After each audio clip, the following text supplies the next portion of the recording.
Hello everyone, welcome to the Ginger Snaps here, where I'll be discussing horror movies with you guys in a very blunt way. I am your host, Steven Harrold, and in today's video, I will be giving you guys my review for Evil Dead, which was released in 2013. It had been over 20 years since we had seen an Evil Dead film in theaters, and by the time 2013 came around, it was announced that the Evil Dead franchise was getting a remake. Or sorta, because this movie does have a lot of references to the original trilogy, and of course, the end credits kind of confirm something. So, with that being said, this movie is not much of a remake per se, more of a kind of continuation of the franchise. So, it's been pretty much consistent throughout. But I mean, 20 years after the third film, Army of Darkness, a lot of fans had speculated if this movie was going to be anything different like the other three. Well, it kind of was, but not really. A lot of good things follow through from the previous three films into this one. So anyways, guys, let's get into the review for Evil Dead 2013. For the story of this movie, it is pretty much a rehash of the first film, sort of, where we are following the character of Mia, who is a cocaine addict, and she is now taken to this cabin to pretty much quit cold turkey when a bunch of shit starts to happen.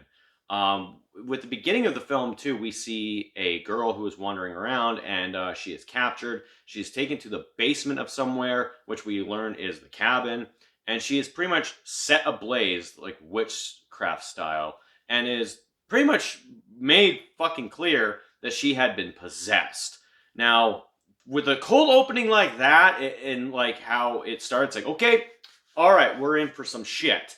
And of course, as we all know with that story, Mia, of course, is a recovering addict who is trying to quit cold turkey with her brother and also friends along the way when they discover the Necronomicon in the basement, the Book of the Dead. And of course, one dumbass just has to fucking read it, and all shit goes fucking sideways for them.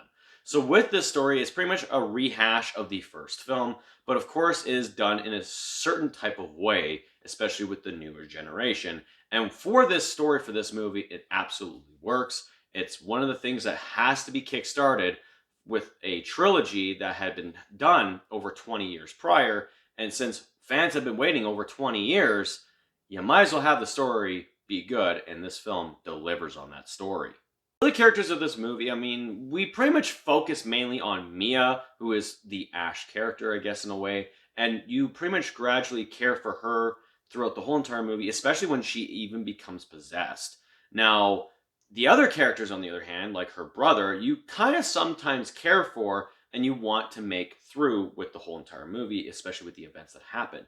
As for the other three characters, yeah, they're kind of fucking just there for a body count, but of course, they have their own unique things about them that make them very unforgettable, or forgettable in the worst ways.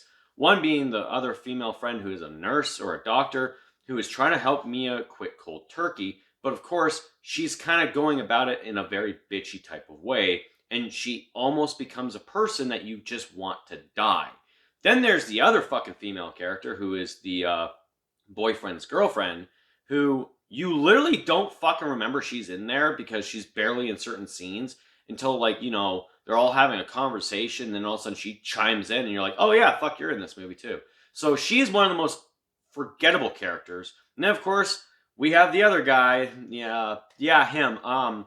So I get his intentions are great and all, but when you look at a plastic bag bound in barbed wire and you open it and it's, you know, hiding a book that is covered in human flesh, written in human blood, and even tells you don't read the book, and you fucking read it anyways.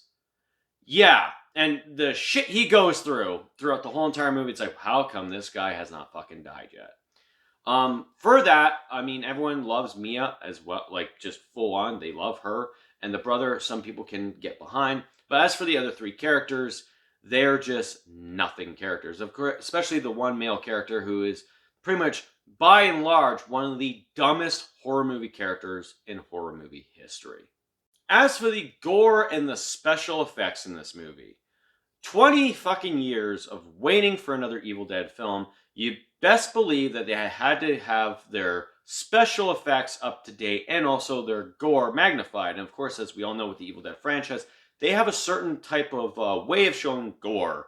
And this movie fucking delivers that. This movie is Carnage fucking Candy magnified on fucking steroids. This film's gore immediately impressed me. It was like, holy shit, they actually carried on from the other 3 films with its gore. Not so much Army of Darkness. But other than that, this movie's gore and special effects is just top of the line amazing. I mean, every single time I see possessed Mia grab that X-Acto knife and lick it, I fucking cringe every single time. Or when the forgettable chick cuts her own fucking arm off with a bread cutter. That is just some of the craziest shit that is in this movie. And it just makes it that much more memorable. And that's why a lot of people, when they talk about this film being a remake, and like some movie remakes suck, and it's like, yeah, well, this fucking film was a damn fine exception, especially when it came to its gore. With the climax of the movie, Mia and her friends are all safe, but of course there is a passage in the book that 5 souls must die in order for the abomination to rise from the grave. Mia technically does die and then is revived back, but everyone else had died. So the abomination comes out and tries to kill Mia, where we finally get to see the scene in where Mia has one arm ripped off, or one hand ripped off, and then has a chainsaw. It's like, there's always a fucking chainsaw in these fucking movies, and it's a staple. It's like Texas Chainsaw Massacre. You have to have Leatherface with a chainsaw. And of course, she kills the abomination in the most brutal fucking way. I mean, like, god damn. Just chainsaw shoved to the fucking head, revved down the body. It was a spectacle, especially with the blood rain coming down. It was like, fuck, this movie just looks gorgeous with fucking red. It just does. And the ending just pretty much solidifying that, you know, Mia's safe, she's fine, and then eventually at some point, the Necronomicon is still there. And a lot of people are saying, does that set up a sequel? Well, it kind of does, but in different terms. Other than that, the ending of this movie is really fucking fast-paced. It's fucking hard. It gets you pumping. You hope for Mia to fucking survive, and she does.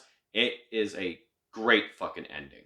For a movie like Evil Dead 2013, a lot of people had gone into this movie with certain expectations when it was announced. And of course, when the first trailer came out, everyone got more excited. I know I was one of them.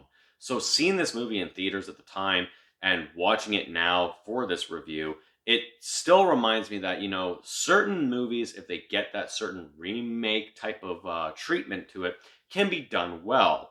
And this movie absolutely did its job in impressing everybody. That's why a lot of people will even go as far as to say that this movie just happens to be one of their favorites in the franchise. And it definitely is one of my favorites for sure. So guys, for my rating, I'm going to give Evil Dead 2013 an 8 out of 10. So tell me guys, what do you guys think of Evil Dead 2013? Let me know in the comments down below. If you like this video, make sure you also hit that thumbs up and also subscribe for more content. And don't forget to hit that bell notification so you can get notified about all the other videos coming out on this channel. Anyways guys, that's it for me. This has been the Ginger Snaps here. I am Steven Harrold, and I will talk to you guys later. And remember, stay spooky.